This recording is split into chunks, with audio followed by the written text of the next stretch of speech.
प्यारे बच्चों सत श्री अकाल। तो सब स्वागत करता हाँ अज की वीडियो में। अज मैं सब लिए लेके आ चुका हाँ यह पोल स्टार का मैथमैटिक्स क्लास 8वीं का सैंपल पेपर। तो उंज तो यह पूरा पेपर बिल्कुल सेम ही आता होंगे बोर्ड वाले एग्जाम के पर तुम ये वीडियो जरूर देखोगे तो फुल मार्क्स आने की पूरी पूरी संभावना है। यही इसलिए क्योंकि जो पैटर्न है वो हमेशा सेम रहता है। जिमें पहला क्वेश्चन एडिटिव इनवर्स वाला तो एडिटिव इनवर्स वाला आ जाएगा, सिर्फ रकम चेंज हो सकते हैं। जो तुम ਚੱਜ ਨਾਲ समझ ਲਵੋਗੇ ਇਹ क्वेश्चनों ਨੂੰ ਤਾਂ अच्छे मार्क्स तुम स्कोर करोगे। इस दे नाल ही मैंने हर एक क्वेश्चन इस सैंपल पेपर से सॉल्व किया है, बस एक दो छड्ड के। एक दो वो हैं ग्राफ वाले, तो ग्राफ जे तुहानूं ना आउंदा होवे कॉमेंट सैक्शन में दस सकते हो, मैं अलग वीडियो में तुम सब नूं ग्राफ भी सिखा देवांगा। तो चलो हुण आपां शुरू करते हाँ। Part A first multiple choice question. First ही क्वेश्चन है the additive inverse of 2/3 is. तो इसका उत्तर है बी -2/3, यानी माइनस साइन लगा देना एडिटिव इनवर्स के विच। Second what will be the value of x in to equation 2x + 3 is equal to x + 5। उंज एक्स जो है इधर माइनस होना आएगा, 3 है उधर माइनस हो जाएगा, तो कितना हो जाएगा 2x - x is equal to 5 - 3, यानी आ जाएगा कितना 2, x is equal to 2। Third if adjusted angles of rhombus are equal then which polygon will it become। तो इसका उत्तर है B square. Fourth how many natural numbers lie between 6 square and 7 square। दोनों ने plus कर दें 6 से 7 में 13 आ गया, सी 13 है इसका उत्तर। Fifth what smallest number must be subtracted from 106 to make it a perfect square। तो देखो 106 तो पहला 100 आता है, परफेक्ट स्क्वायर तो 6 माइनस कर देने हाँ। Sixth cube root of 1000 is, तो 1000 की क्यूब रूट प्राइम फैक्टराइजेशन नाल कढ़ ली तो उन्हें 10 आ गई, ए 10। अगे seventh dash list the transactions carried out in the account. तो इसका उत्तर है बी पासबुक। अगे eighth what does given diagram represent. तो गिवन डायग्राम की रिप्रेजेंट कर रही है, पहले 2x है फिर 3 है तो 2x + 3 यानी B. Ninth if side of a cube is doubled the volume of the resulting cube will be. देखो आप पहला ले लेने कि x है क्यूब की साइड तो हो गया x की क्यूब, उस तो बाद ले लिया 2x है तो वो हो गया 8x की क्यूब, यानी 8 टाइम हो जाएगी, सी 8 टाइम है साडा उत्तर। 10th find the area of rhombus whose diagonals are of 4 centimetre 6 centimetre. Formula होंगे half into diagonal 1 into diagonal 2, तो हाफ इंटू 4 इंटू 6 यानी 2 into 6 12 centimetre square. 11th the value of 3 square + 4 square the power 0 is. तो देखो 3 दी square 9, 9 + 16 25, 25 की power 0 1 आ जाएगा। किसी भी number की पावर 0 होती है तो 1 आ जाता है, यानी सी 1। अगे 12th 3.03 इंटू 10 की पावर 6 इज इक्वल टू, तो यह सॉल्व कर देता है, सी है साडा उत्तर इसके विच। अगे 13th 4x² - 8x upon -4x²। तो देखो कले कले सॉल्व कर लेना, पहले 4x² अपॉन -4x², तो यह कट ही हो जाएगा पूरा -1 आ जाएगा। और उस तो बाद -8x अपॉन -4x², तो माइनस माइनस कट हो गया, 4 तो 8 कट हो गया, x ना कट हो गया, तो वो बच चुका है अपना जो आखिरी जो उत्तर आएगा वो की होगा सी -1 + 2 अपॉन x। आगे अगे है 14th common factor of 5a² b and 9xy² is. तो इसका उत्तर है a1। अगे 15th which of the following point is on x axis. तो इन्होंने x एक्सिस उत्ते केड़ा है, x एक्सिस उत्ते वो पॉइंट होंगे जिसका y एक्सिस 0 वाला होंगे है, तो इसका उत्तर है D 40। अगे 16th which of the following is associative property for addition. The associative property है B which stated x + y is equal to y + x। Second true और false. First 2x + 3 is equal to 5y - 2 is not linear equation in one variable. हाँ जी true, क्योंकि 2 variable विच linear equation है। Second the diagonals of parallelogram are equal. तो इसका उत्तर है फॉल्स, क्योंकि पैरेललोग्राम के डायगोनल्स इक्वल नहीं होंगे। अगे third a bag contains 10 blue balls the probability of getting red ball is 3/10। हूँ देखो जो 10 दिए 10 ब्लू बॉल आने तो हो तो कोई बॉल आई ही नहीं, तो इसका उत्तर है फॉल्स। अगे fourth 7y - 5 is a binomial. तो इसका उत्तर है ट्रू, है बाइनोमियल है। Fifth total surface area of cylinder is 2πr × r + h। यह फॉर्मूला होंगे है तो यह बिल्कुल सही है, ट्रू आएगा। सिक्स्थ वेरिएबल्स इंक्रीजिंग और decreasing together always in inverse proportion. तो देखो इकट्ठे इनक्रीज़ करना इकट्ठे डिक्रीज़ करना सिर्फ इनवर्स प्रोपोर्शन 'ਚ ਹੁੰਦਾ है। तो इनवर्स 'ਚ ਤਾਂ ਇਹ ਹੁੰਦਾ ਕਿ ਇੱਕ ਇਨਕਰੀਜ਼ ਕਰੇਗਾ ਦੂਜਾ ਡਿਕਰੀਜ਼ ਕਰੇਗਾ, ਪਰ ਡਾਇਰੈਕਟ 'ਚ ਕੀ ਹੁੰਦਾ ਕਿ ਇੱਕ ਇਨਕਰੀਜ਼ ਕਰੇਗਾ ਦੂਜਾ ਵੀ ਇਨਕਰੀਜ਼, ਇੱਕ ਡਿਕਰੀਜ਼ ਕਰੇਗਾ ਦੂਜਾ ਵੀ ਡਿਕਰੀਜ਼। ਤਾਂ ਇਸ ਦਾ ਉੱਤਰ ਹੈ ਫਾਲਸ। ਅੱਗੇ ਹੈ 7th the factors of algebraic expressions x square minus 6x plus 9 and x minus 3 and x minus 3 are यानी। तो इस तरह ट्रू ये सॉल्व करके देख लिया मैंने किवें किया। एक्स स्क्र 9 दे मल्टीप्लाई कर लिया तो उस तो बाद फैक्टर बना ले 3 माइनस 3x करके तो उत्थे कॉमन ले लिया। अगे third fill in the blank. First a one diagonal of rectangle is 6 centimetre then the length of other diagonal is. दोनों डायगोनल बराबर होंगे रैक्टेंगल के तो 6 सेंटीमीटर ही आ जाएगा। Second sum of all central angles in pie chart is तो वह 360 डिग्री होंगे है। अगे चलते हाँ third the number of zeros in square root of 960400। तो लास्ट में जिन्नियां जीरो हैं वह हाफ कर दो, दो ने तो यह हाफ एक आ जाएगा। Fourth dash cubes of side 1 centimetre will form a cube of side 2 centimetre. एवं का क्वेश्चन पहला करा देता है 8 ही आएगा इसका उत्तर जो एक्स वाला कराया से मैं। Fifth dash tax slabs are there in GST तो इसका उत्तर है 4 टैक्स स्लैब्स होंगे हैं।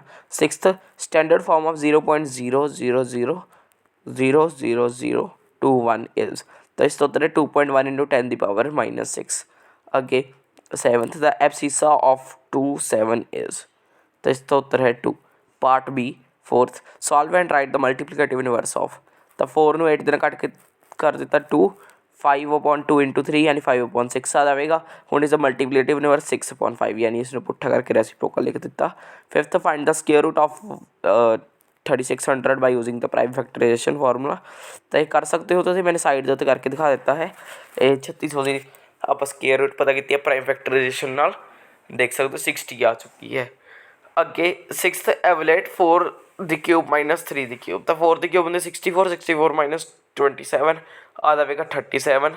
अगे seventh evaluate 3 the power -1 into 3 the power 3 upon 3 the power 2 तो जी पावर -1 है वो नीचे जाके पावर 1 बन जाएगी। तो 3 the power 3 upon 3 the power 1 into 3 the power 2 हम बेस सेम ने तो पावर प्लस हो जाएगी 1 + 2 3 दी पावर 3 कट करके 1 आएगा उत्तर। पार्ट सी उत्ते हुण आप आ चुके हाँ। Jiya is twice as old as Kavya if 6 years is subtracted from Kavya's age and 4 years are added to Jia's age then Jia will be 4 times Kavya age find their present ages। उस तो मैंने पूरी बुक के पाई हुई है मेरे channel पर तुम जाके क्वेश्चन देख सकते हो अलग अलग चैप्टर के। पर मैं तो सबनों ये क्वेश्चन जरूर करावांगा। साइड के उत्ते देखो राइट साइड के उत्ते जिया की एज अपने 2x लीती है काव्या की एज x लीती है उत्थे चज नाल समझाया हुआ है। इत्थे मैं तुहानूं मेनली क्वेश्चन ही करा रहा हाँ। तो 4 में जब आप x - 6 से मल्टीप्लाई करते हो बराबर है जब आप 4 साल ऐड करते हैं जिया की एज से 2x + 4 से तो कर लेते अपने सॉल्व x आ गया 14 के बराबर। अगे इसी जगह उत्ते आप एक होर प्रश्न कर सकते हैं m - m - 1/2 is equal to 1 - m - 2/3 तो यही कर देता है सॉल्व। सबसे पहले तो अपन नॉर्मली नीचे वाला एलसीएम ले लिया और उस तो बाद क्रॉस मल्टीप्लाई कर दिता। क्रॉस मल्टीप्लाई करन तो बाद m = 1 आ गया लास्ट में तुम पूरा क्वेश्चन देख सकते हो। अगे 9th in the given figure PQRS is a rhombus एना विच यह रोम्बस है फाइंड x एंड y।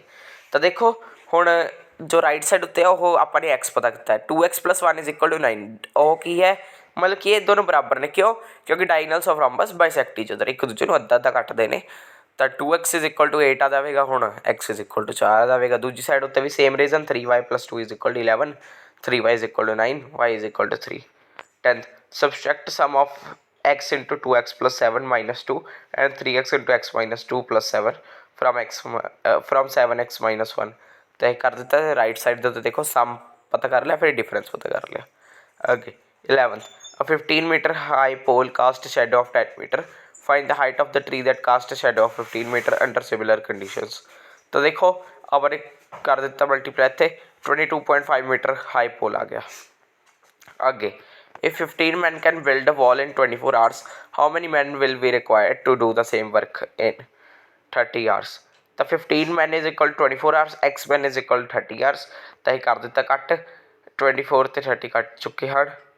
सब तो 15 ते 30 कटे नीचे 2 आ गए 2 ਨੂੰ 24 ਨਾਲ ਕੱਟਿਆ 12 तो 12 मैन।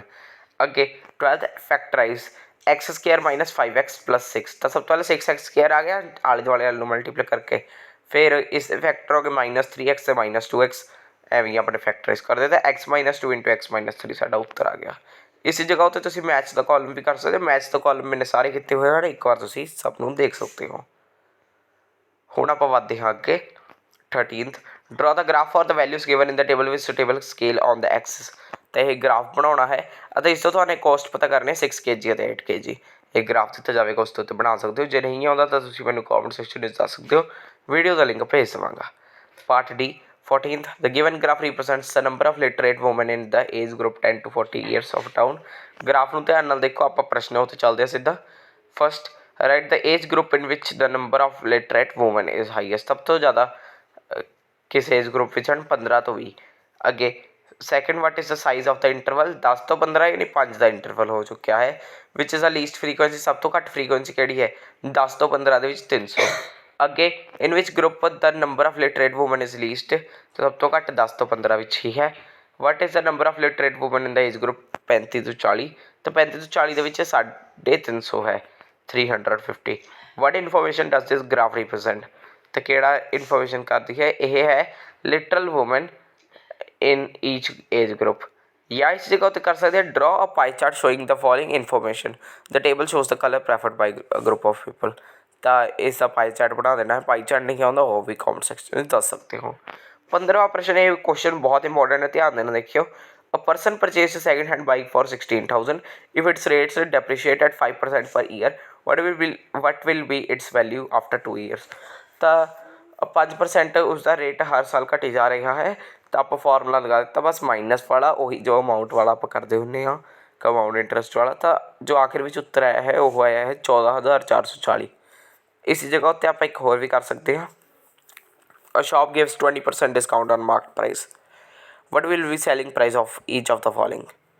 तो फस्ट ड्रेस मार्क्ड एट 300। तो सेलिंग प्राइस का फॉर्मूला मैंने लिखा हुआ है तो उस फॉर्मूले में फिल करता 300 × 80/100 कटिंग होगी 3 × 80 240।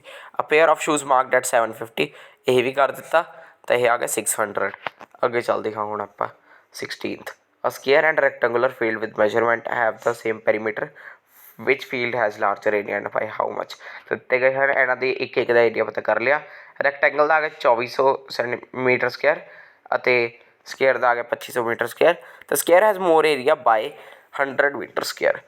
या इसी जगह होते आप लास्ट क्वेश्चन भी कर सकते हैं। हाँ close cylindrical tank of radius 7 centimetre and height 3 metre is made from a sheet of metal. Metal spelling गलत नहीं आते। What is cost of tank if rate of metal sheet is 20 rupees per metre square. तो देखो सब तो पहले इसका total surface area find कर लिया फॉर्मूला लगा के आ गया 440 मीटर स्क्वायर।